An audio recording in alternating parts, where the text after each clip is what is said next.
Hi everybody, this is Russell Wilks, RUSSELLWILKS, and this is the Muscle Voodoo online channel.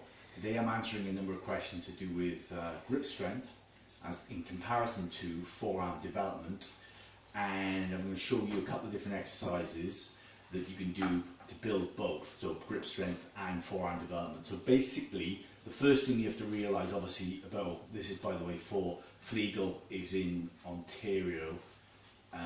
WATD, who's also in somewhere in Mississauga in Canada somewhere, I think that's in Ontario as well, and a girl called Monica who's in Berlin, amongst others. So essentially, obviously you have a number of different muscles directly involved in grip work and forearm development. So grip work is obviously fingers, hands, thumbs, wrists, the flexors, the inside portion of your forearms, and the extensors, the outside portion of your forearms, as well as your brachioradialis.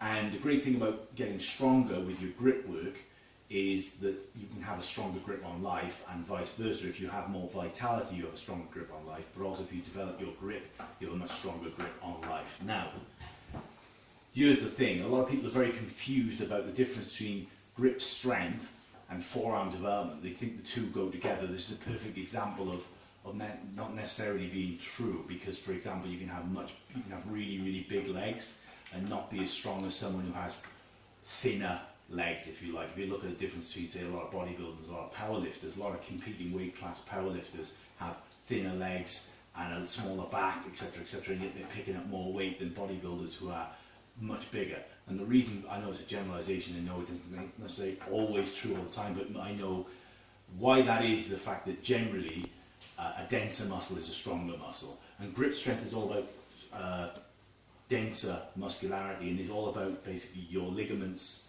your tendons, and how they interact with your central nervous system. So for example, for grip strength purely, you can use a tennis ball. You can use a tennis ball as such, and you can use obviously crush grippers like so. This is a number of different crush grippers. And you can also use, oh by the way, this is a wonderful set that I saw, this is a crush gripping dumbbell from the 1950s, made by the Terry's company. There you can see, this is about maybe 100, 150, maybe up to 150 pounds.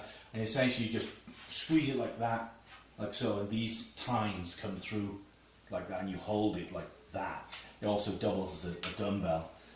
A pair of those, that's fantastic. That kind of crush grip, direct crush grip, will work to extend some of the muscularity in your forearm and also develop the muscle strength in your fingers, your hands, your wrists, etc. For straight up wrist development, you can use an expander, and when you've pulled it out as such, you can just do your standard kind of wrist curls like so with it for your extensors and your flexors, just by back and forth like that. I'm not going to demonstrate you, but also any work with the expander, particularly the heavy expander, will work your forearms really hard as well. Then I mentioned this in another video called the ringer, which is an excellent piece of kit actually, and I've mentioned it before, and I won't give it too much of a play again, but essentially it's for doing so with like a rolling thunder handle, but also you can do behind the back as well, and sort of vertical fisherman type movements. This will develop hand and wrist and forearm strength, as well as a certain amount of development, because of the fact you'll be using it for volume as such, and volume is the thing that generally creates size. Also, as well as obviously you've got expanders, tennis ball, grippers, crush grippers, a ringer, these kind of crush grip, dumbbells as such. When you're using the tennis ball, for example, try to use it so that it's like a tiger claw, as opposed to just squeezing it between the thumb, that's the dog, the thumb and the hand as such. You want to squeeze it more in a tiger claw style grip like that.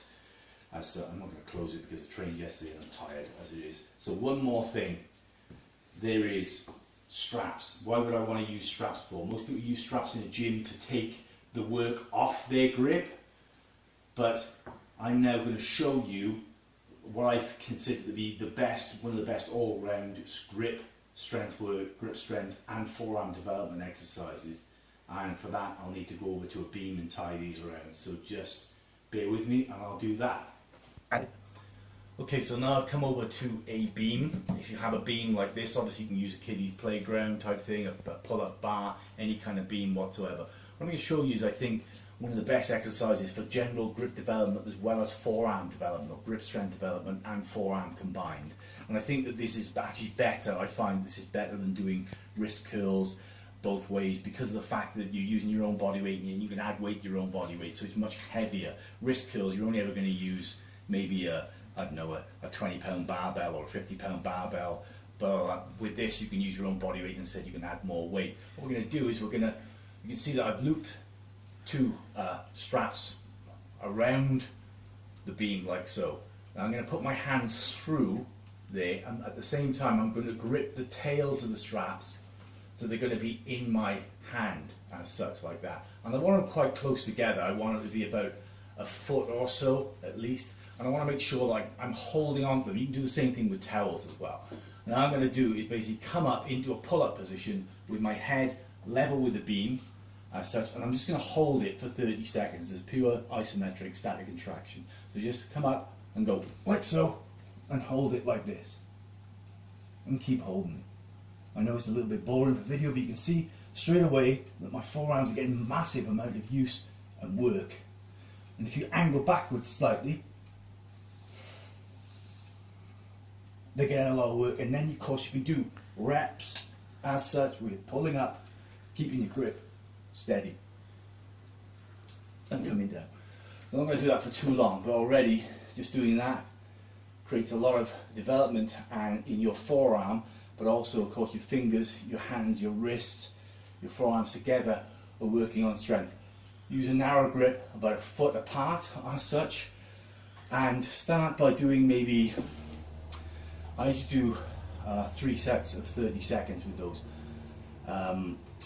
but start by doing maybe 1 set of 20 seconds, hold it, and then maybe do some slow negatives and that kind of thing. But remember, put your fingers through the straps, hold the tails like so, so they're in your grip, and just hang from them. Any kind of deadlifting type straps like this will hold at least 250 kilos, so you'll be fine and you can add weight.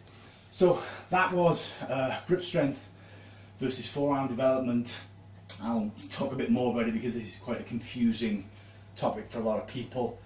But so that was that. So just please subscribe to this my channel. Obviously my name is Russell Wilks, RUSSELLWILKS.